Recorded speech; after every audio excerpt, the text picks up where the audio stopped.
Oi, pessoal, meu nome é Maria Luísa, sou professora aqui do Dedicação Delta. Atualmente sou aprovada nos concursos de delegado de polícia do Espírito Santo e do estado de São Paulo. Hoje eu resolvi dar uma dica para vocês sobre o que priorizar no estudo de legislação especial. Escolhi 5 leis que eu acho primordiais, são de extrema importância para o cargo e já adianto que tem que ler a lei inteira, mas eu trouxe alguns tópicos que eu vejo que tem maior incidência nas provas de delegado de polícia nesses últimos. Eu já estudo há 3 anos e alguns meses, então eu consegui analisar as provas ali e ver que tem uma incidência maior desses artigos que eu coloquei aqui, mas novamente eu ressalto que tem que fazer, tem que realizar a leitura constante de todas essas leis inteiras, né? Bom, começando aqui com a lei de drogas, que hoje eu acho que é uma das mais importantes, porque além da lei seca ter todos os crimes ali do tráfico de drogas, o procedimento a ser adotado, inclusive pelo delegado de polícia, há determinadas disposições que se aplicam ao delegado de polícia, tem muito entendimento jurisprudencial sobre o tema. Então, é necessário que pelo menos os últimos 3 anos ali de informativos, de jurisprudência do STJ e do STF, a gente tenha bem na ponta da língua e bem atualizado, tá? É uma das leis que eu acredito que tenha maior essa parte de entendimento jurisprudencial e evolução jurisprudencial, então mudança de entendimento nos tribunais, e por isso a gente tem que ter bem em mente esses entendimentos. Dos crimes ali, da parte do tráfico de drogas, porte de drogas para consumo pessoal, esses dois dispositivos com certeza são os mais recorrentes em prova, então tem que saber sobre eles. E eu ressalto ali no tráfico de drogas, o tráfico que é chamado de privilegiado, mas na verdade são causas de diminuição de pena, é uma causa de diminuição de pena que é aplicado ao acusado que se enquadrar nos requisitos daquele parágrafo. Então, esse artigo específico, esse parágrafo específico do artigo 33, tem muita jurisprudência, principalmente sobre a aplicação ou não desse benefício, que pode vir muitas vezes em prova de forma como um caso concreto. E é por isso que a gente tem que ter bem em mente esses requisitos do parágrafo 4º do artigo 33 para ir para a sua prova. O artigo 40, antes do artigo 40, ali, o último crime que eu considero um dos mais importantes é a associação para o tráfico. Tem que saber que nesse crime é necessária estabilidade e permanência, já foi dito pelos tribunais superiores isso. Então, muitas vezes, o artigo 33, que é o tráfico de drogas, vem acumulado com o artigo 35, que é a associação para o tráfico. Pode vir também numa questão de caso concreto, então tem que saber os requisitos para a aplicação do artigo 35. E o artigo 40, que são as causas de aumento de pena. Tem bastante jurisprudência também sobre o assunto, então eu sugiro a leitura dos artigos, cumulando com os entendimentos jurisprudenciais sobre a aplicação ou não daquela causa de aumento nos casos concretos. Eu sei que para muita gente, eu já vou até ressaltar isso, eu sei que para muitas pessoas isso aqui parece óbvio, né? Só que para quem está começando agora, eu digo por mim que quando eu comecei a estudar, eu me sentia muito perdida no que dá prioridade. Então, isso aqui seriam alguns tópicos que eu leria antes de entrar na prova, ali no último dia, para ter bem fresco na cabeça, pois são artigos que são recorrentes nas provas. Bom, voltando aqui, também tem a parte, essa seção 1 da Lei de Drogas, que é a parte da investigação, dando atenção principalmente ao procedimento de destruição de drogas, pois tem 3 situações ali que a gente tem que distinguir. Tem a destruição de plantação, tem a destruição das drogas quando ocorre prisão em flagrante do investigado, no caso, né, do suspeito, e tem a destruição das drogas quando não ocorre prisão em flagrante. Essas 3 situações a gente tem bem, porque é o que é cobrado. E também as considerações sobre o laudo preliminar e o laudo definitivo.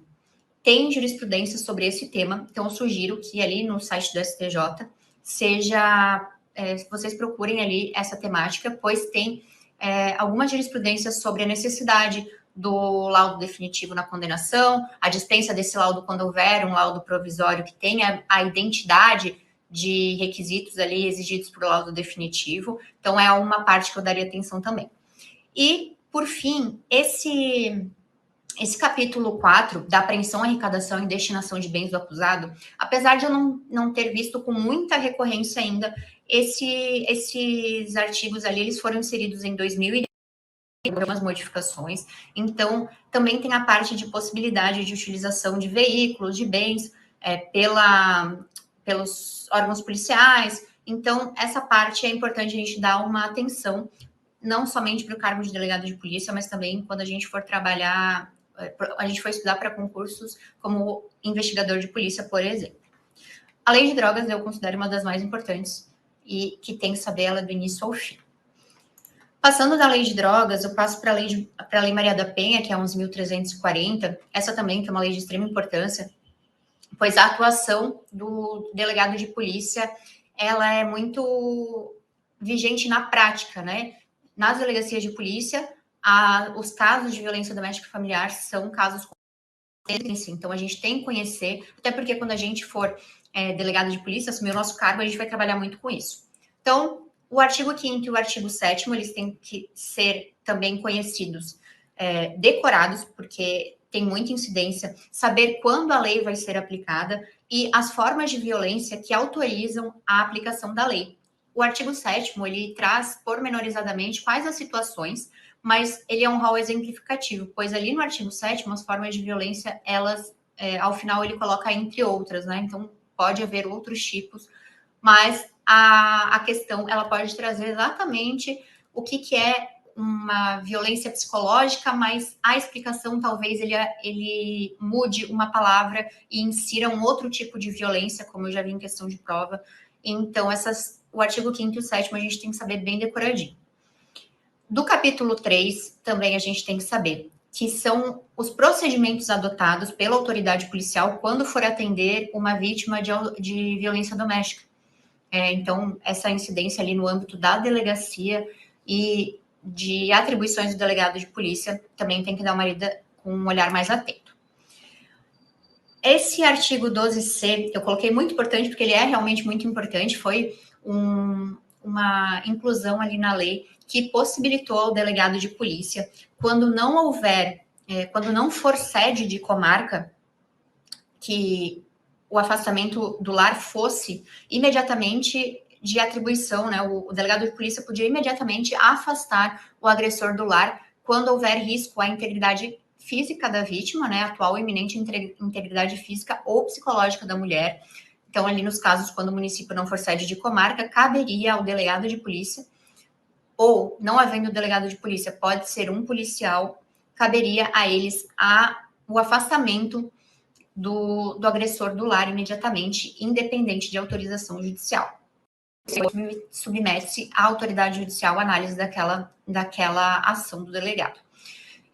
Esse dispositivo, ele teve a sua constitucionalidade questionada e o STF decidiu que ele é constitucional, então tem que ter essa decisão em mente, porque é algo que essa inclusão, ela prestigia a atuação do delegado de polícia, e eu considero que esse artigo, junto com a decisão do STF que declarou constitucional, é de leitura obrigatória, e também os fundamentos da decisão a gente tem que saber, não é somente a emenda.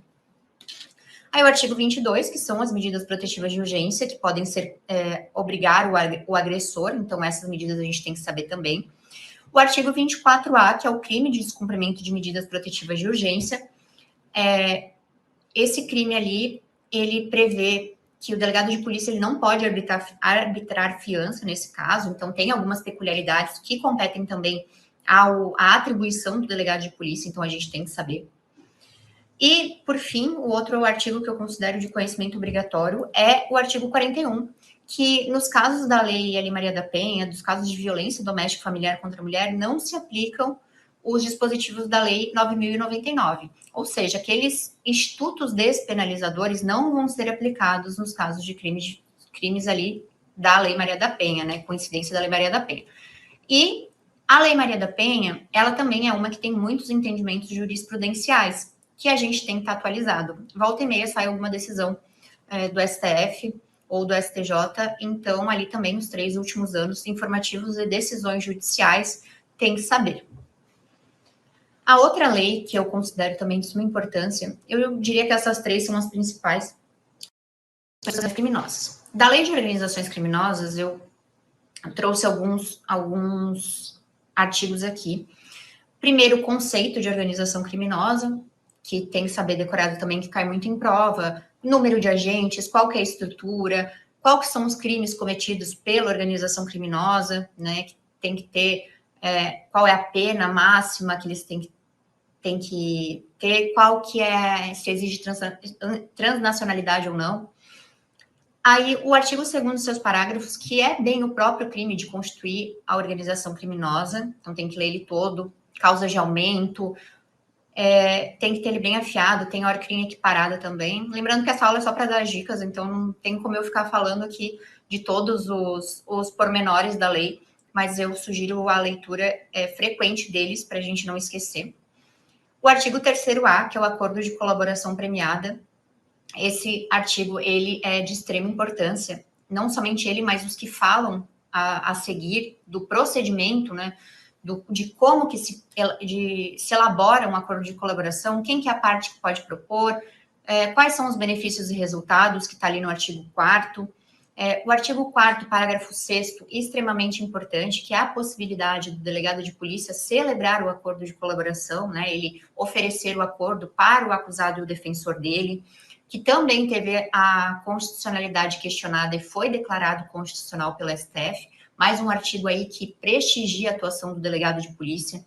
Então, isso, nem preciso falar que esses artigos que dão atribuições ao delegado de polícia, eles são extremamente relevantes. O artigo 8º, que fala da ação controlada, e o artigo 10º, que é a infiltração de agentes, a gente também precisa saber, porque são meios utilizados na investigação. E tem algumas peculiaridades ali, principalmente na infiltração de agentes, porque a gente tem que lembrar que também a infiltração de agentes virtual tem prevista lá no ECA, então a gente pode acabar confundindo algumas peculiaridades do ECA com a Lei de Organizações Criminosas, então a gente tem que dar uma lida bem pormenorizada aqui para lembrar. E o último artigo aqui que eu considero importante é o poder requisitório do delegado de polícia, que vem no artigo 15º, porque independente de autorização judicial, o delegado de polícia ele pode solicitar dados cadastrais, acesso a registros que versem sobre o investigado, por exemplo. E as operadoras ou instituições bancárias, por exemplo, elas são obrigadas a cumprir essa requisição do delegado de polícia, né? Bom, passando para a próxima lei, a lei de abuso de autoridade, apesar de... Deixa eu botar aqui para baixo. Apesar de ter que saber todos os crimes, eu também selecionei alguns crimes que têm mais a ver com as atribuições do delegado de polícia, então, que são de leitura obrigatória, vou começar por eles aqui. O artigo 15º-A, que é o crime de violência institucional, caiu na prova de delegado de polícia do Estado de São Paulo em 2022, na discursiva, para diferenciar esse crime da coação no curso do processo. Então, é necessário saber as elementares do crime. O artigo 18, ele fala da submissão do preso ao interrogatório policial durante de repouso noturno, faz algumas ressalvas, mas esse crime, ele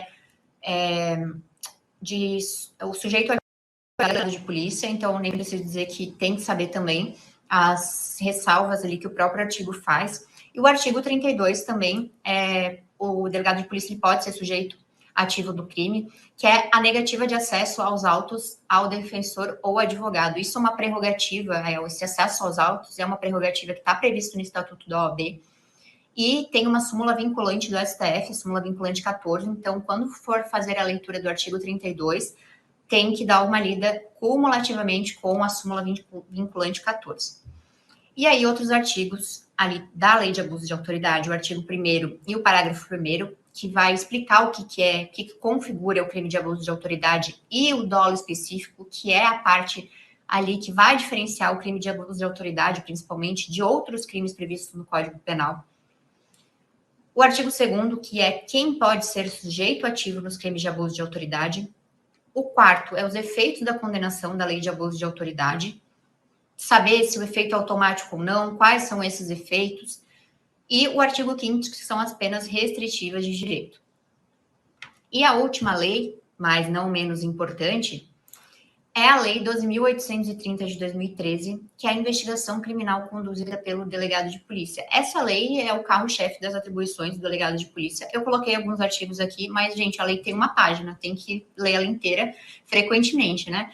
Então, saber ali as funções de polícia judiciária, quais as funções do delegado de polícia, que o indiciamento é privativo delegado de polícia. Sobre isso tem jurisprudência também, que o delegado de polícia ele não pode ser compelido a indiciar alguém, que isso é analisado pelo seu entendimento sobre as circunstâncias fáticas e jurídicas do caso, e que o delegado de polícia ele é a autoridade que preside o inquérito policial.